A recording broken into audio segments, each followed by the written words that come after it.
जब तक मार्केट ये लाइन के ऊपर कोई भी कैंडल आपको क्लोजिंग नहीं दे देता है स्ट्रॉन्ग, तब तक चांस ऐसा है कि मार्केट आने वाले पीरियड में यहाँ तक आ सकता है। लेकिन अगर मुझे चाहे गैप अप हो, गैप डाउन हो, फ्लैट कि गैप डाउन ओपन मार्केट हुआ यहाँ से लेके यहाँ कहीं पे भी, तो हम वेट करेंगे मार्केट में। अगर यहाँ पे मुझे कोई स्ट्रॉन्ग कन्फर्मेशन मिलेगा, गैप डाउन में चांस ऐसा रहेगा कि थोड़ा सा मार्केट बेरिश होने की गुंजाइश बढ़ जाएगी। ट्रैपिंग क्रिएट करने के लिए अगर मार्केट कुछ इस तरह से होता है तो ट्रैपिंग क्रिएट करने के लिए कुछ ऐसे करके इस तरह से दे सकता है। तो अगर मुझे कोई बुलिश कन्फर्मेशन यहाँ पे मिलेगा तो मैं ऑन एन एवरेज क्वांटिटी के साथ ट्रेलिंग स्टॉप लॉस के साथ आपके लिए ट्रेड करूँगा गैप डाउन में। और यहाँ से नीचे अगर मिल गया कोई भी रीज़न से, तब मेरी प्रायोरिटी ये स्टॉप लॉस के साथ डाउन साइड के लिए ज़्यादा रहेगी, जिसमें मेरा टारगेट यहाँ तक मिनिमम रहेगा। तो हेलो एवरीवन, आई होप आप सब बढ़िया होंगे। 5 जनवरी का जो मैंने एनालिसिस प्रोवाइड किया था उसका रिव्यू देख लेते हैं। तो सपोर्ट और रेजिस्टेंस का पहले रिएक्शन जो मार्केट ने दिया है इस पर हमारे एनालिसिस वो देख लीजिए। चलिए अब बात करते हैं ओपनिंग और मोमेंटम की। मार्केट में जो निफ्टी में मूवमेंट मिला है, जहाँ पे ओपन हुआ गैप डाउन, ठीक है, नॉर्मली फ्लैट बोलिए या गैप डाउन बोलिए, उसके बाद मार्केट ने हमारे रेजिस्टेंस जो ये ब्लू लाइन थी वहीं पे टच करके वहीं से रिजेक्शन डॉट टू डॉट दिया है। मार्केट यहाँ पे साइड वे हो सकता था, वो आई थिंक मैंने आपको बताया था, आप प्रीवियस वीडियो में जाके देख सकते हैं। साइड वे होने के बाद मार्केट ने कोई भी बेरिश कन्फर्मेशन पे डाउन साइड की मूवमेंट मिल सकती है, तो यहाँ से एक अच्छी खासी मूवमेंटम मिली है। सपोर्ट से अपसाइड की मूवमेंटम मिल सकती है कोई बुलिश कन्फर्मेशन पे, तो यहाँ पे बुलिश कन्फर्मेशन मिला था। अगर यहाँ पे आप में से कोई ने ट्रेड किया हो तो हर बार मैं ट्रेलिंग स्टॉप लॉस का क्यों बोलता हूँ उसका रीज़न देख लीजिए, यही है। अभी ये 10-15-20 पॉइंट के लिए मार्केट पूरा का पूरा ऐसे लीड कर देगा। अगर ट्रेलिंग स्टॉप लॉस यूज़ नहीं किया है तो आपके हाथ में जो प्रॉफिट आ रहा है वो कहीं ना कहीं जा सकता है। तो यहाँ से एक अच्छी खासी एंट्री हुई थी अप डायरेक्शन में, लेकिन ट्रेलिंग स्टॉप लॉस यूज़ ना किया हो तो ऐसे गया होगा, अदरवाइज प्रॉफिट हुआ है। ये जो ब्रेकआउट दिया है ये लाइन तक आने का चांस था, लेकिन मार्केट उससे पहले ही एक अच्छा खासा अप मोमेंटम दे दिया है, ठीक है। क्लोजिंग जो है वो हमारे रेजिस्टेंस जोन पे ही परफेक्टली हुआ है। तो ये एक को निकालते हुए पूरा दिन मार्केट 95% परफेक्टली वर्क किया है। थोड़ा सा मार्केट साइडवे होने की भी गुंजाइश मुझे फिलहाल अभी दिख रही है, ठीक है। ये जोन में मार्केट कुछ फंस सकता है, ऐसा मुझे चांस लग रहा है। तो गैप डाउन में थोड़ा सा वेट करना, सपोर्ट पे आने पे अपसाइड, गैप डाउन में रेजिस्टेंस पे आने पे downside bullish bearish confirmation के बाद ही हो रहा है। ये मार्केट जहाँ पे है वहीं पे फ्लैट ओपन हो रहा है। तो फ्लैट ओपन में एग्जैक्टली ये रेजिस्टेंस और एक resistance max to max 840 max to max, और फ्लैट ओपनिंग में जो सपोर्ट रहेगा वो एज इट इज़ 250 48 250 फ्यूचर का चार्ट है, 5 मिनट टाइम फ्रेम है। और लास्ट जो सपोर्ट मेरा रहेगा वो 48,050 है, वो लास्ट सपोर्ट रहेगा, ठीक है। तो आपको क्या करना है, कन्फर्मेशन का वेट करना है, मार्केट को थोड़ा स्टेबल होने का टाइम देना है, उसके बाद एज पर योर नॉलेज आप आगे बढ़ सकते हो। मुझे फिलहाल अभी जो व्यू दिख रहा है प्रोबेबिलिटी के मुताबिक, नॉट फॉर श्योर इसलिए नहीं हूँ क्योंकि दोनों के बीच में डिस्टेंस जो है वो टारगेट से नियर है, स्टॉप लॉस से काफ़ी दूरी पे है। बैंक निफ्टी में मैंने आपको बताया था कि market gap up gap down flat तीनों की प्रोबेबिलिटी बताई थी। एग्जैक्ट हमारे रेजिस्टेंस जोन पे ही ओपन हुआ। जब तक कोई बुलिश कन्फर्मेशन यहाँ पे नहीं मिलेगा मैं अपसाइड के लिए नहीं सोचूंगा, बेरिश कन्फर्मेशन के लिए डाउन साइड के लिए सोच सकते हैं, ठीक है, जिसमें टारगेट हमारा ये है। तो हमें काफ़ी अच्छा टारगेट मिल गया है। हाँ, अगर बैंक निफ्टी में यहाँ से किसी ने अपसाइड के लिए कोई बुलिश कन्फर्मेशन पे सोचा हो तो आई थिंक इसमें एक एसएल हिट हो सकता है, ठीक है। और उसके बाद जो क्लोजिंग भी मिला है वो एग्जैक्टली हमारा जो रेजिस्टेंस जोन था वहीं से मिला है। तो bank Nifty 80 to 90% as it is analysis चला है। ये एक जो मोमेंटम है, ये एक मोमेंटम, वो मोमेंटम में शायद एसएल यहाँ कहीं पे हिट किया हो सकता है अगर आपने ट्रेड लिया हो तब, ठीक है। तो मैक्सिमम मार्केट एज पर एनालिसिस ही चला है। सो हेलो एवरीवन, मंडे के लिए एनालिसिस देख लेते हैं निफ्टी और बैंक निफ्टी में। तो सभी अभी आपके सामने जो चार्ट ओपन है वो निफ्टी फ्यूचर का 5 मिनट टाइम फ्रेम का चार्ट है, ठीक है। फ्यूचर का हर वीडियो में इसलिए बोलता हूँ कि कोई न्यू पर्सन होगा तो उनको स्पॉट और फ्यूचर की वैल्यू में कन्फ्यूजन ना हो। चलिए अब एनालिसिस में देखते हैं। ओवरऑल जो मार्केट ने मोमेंटम दिया है वो एंड पीरियड में फ्राइडे को काफ़ी अच्छा momentum V shape recovery market ने दे दिया था।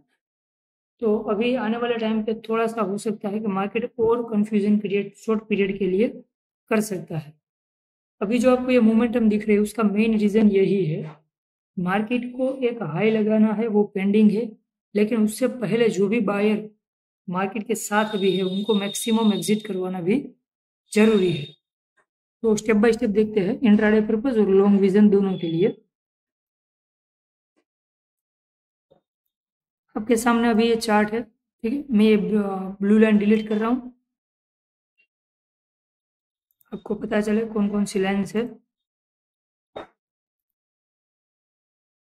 ये नॉर्मल सपोर्ट रेजिस्टेंस है, यहाँ पे भी 2 लाइन आएगी, जैसे ये 2 लाइन है वैसे यहाँ पे भी 2 लाइन आएगी, ठीक है। वो अभी मैंने ड्रॉ नहीं की है। तो सबसे पहले आप इसको ये वैल्यू जो है उसको देख लीजिए।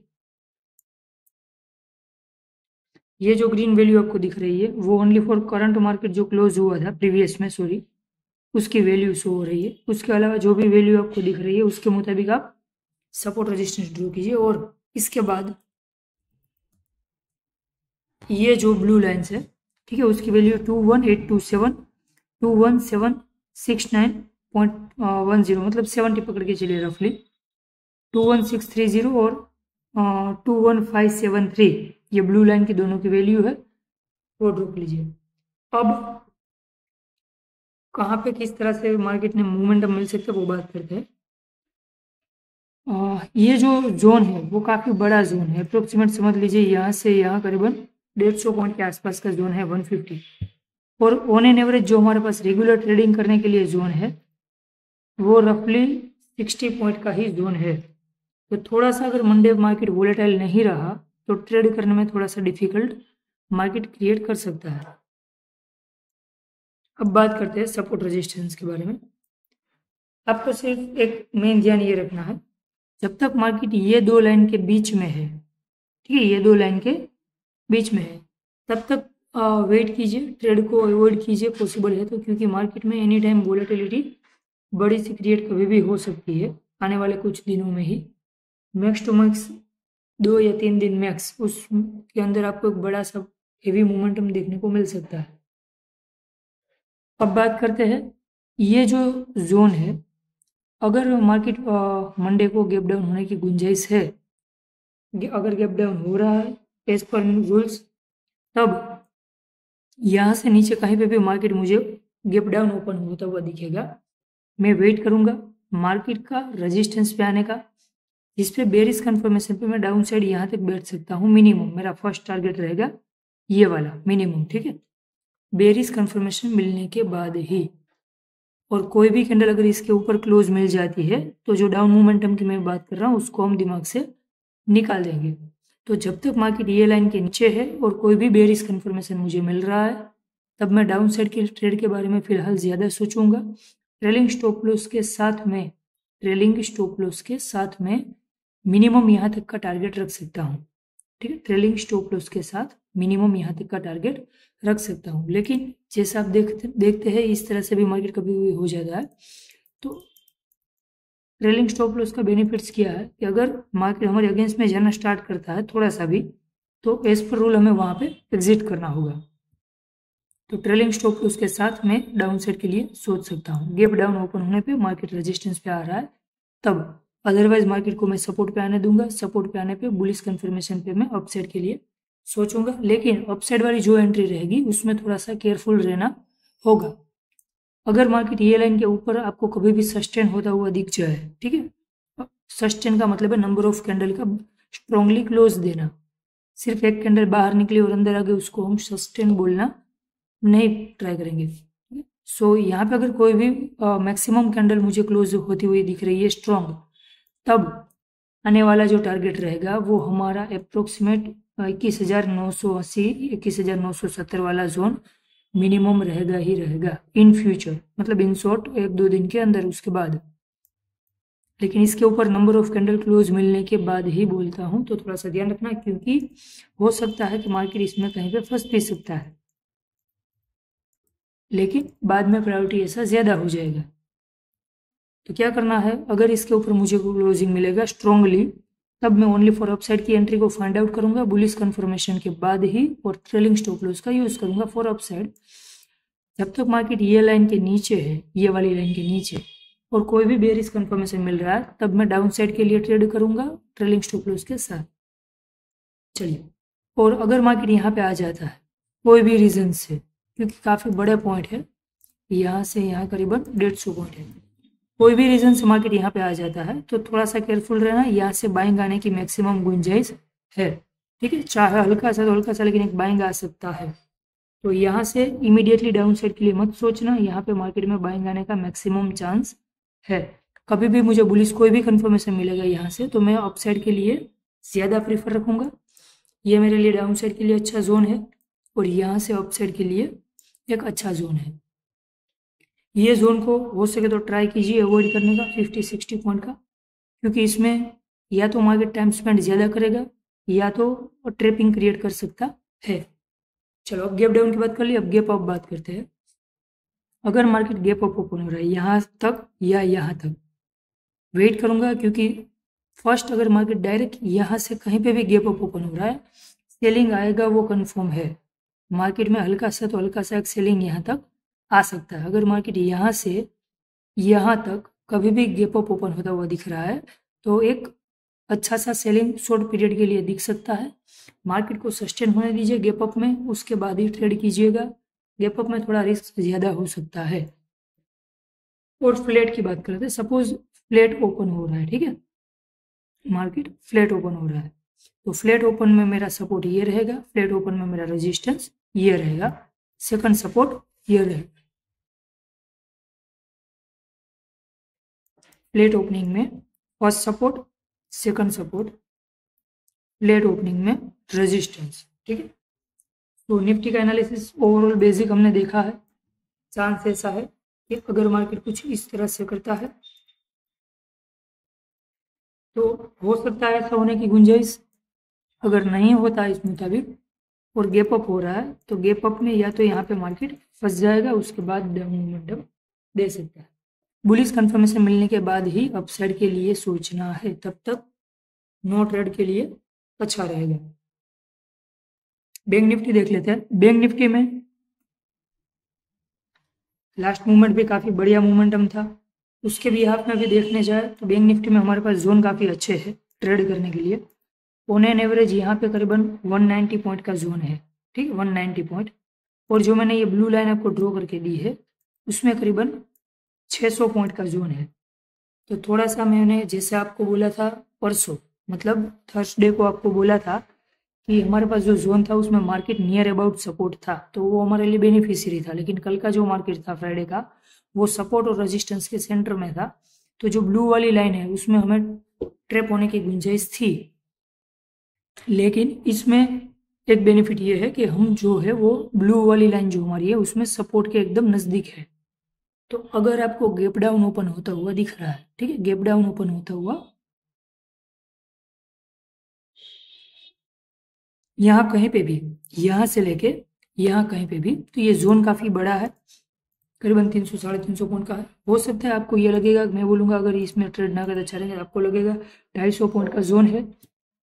स्कैल्पिंग एक अलग मैटर है, कन्फर्मेशन ट्रेड भी अलग मैटर है। इसमें कन्फर्मेशन ट्रेड करने के लिए मैं थोड़ा सा वेट कर लूँगा। अगर स्कैल्पिंग हो रहा है, market direct gap down open हो रहा है, यहाँ कहीं पे भी मुझे मिल रहा है, तो फॉर द अपसाइड स्कैल्पिंग के लिए मैं सोच सकता हूँ टेम्पररी बेस में। लेकिन अगर मुझे लॉन्ग ट्रेड करना है, मुझे मार्केट का ओवरव्यू देखना है कि मार्केट में क्या प्रोबेबिलिटी हो सकती है, तो लॉन्ग विजन में अगर मार्केट ने ये लाइन को ब्रेक करके यहाँ पे कोई 2 से 3 कैंडल का क्लोजिंग मुझे दे दिया ये लाइन से नीचे, तब ऐसा चांस है कि मार्केट एक बड़ा अच्छा सा डाउन मूवमेंट क्रिएट कर सकता है। लेकिन जब तक मार्केट ये लाइन के ऊपर है, ठीक है, ये लाइन के ऊपर है 47,956 के ऊपर, तब तक ऐसा चांस रहेगा कि मार्केट यहाँ पे जा सकता है। मार्केट यहाँ पे जा सकता है।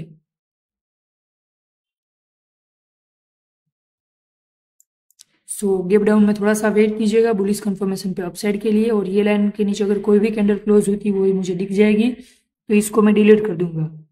ये जो 2 ब्लू लाइन है उसको मैं डिलीट कर दूंगा। अगर मुझे कोई भी कैंडल, 2 कैंडल, 3 कैंडल इसके नीचे स्ट्रांगली क्लोज मिल गई तो ये दोनों ब्लू लाइन को मैं डिलीट कर दूंगा।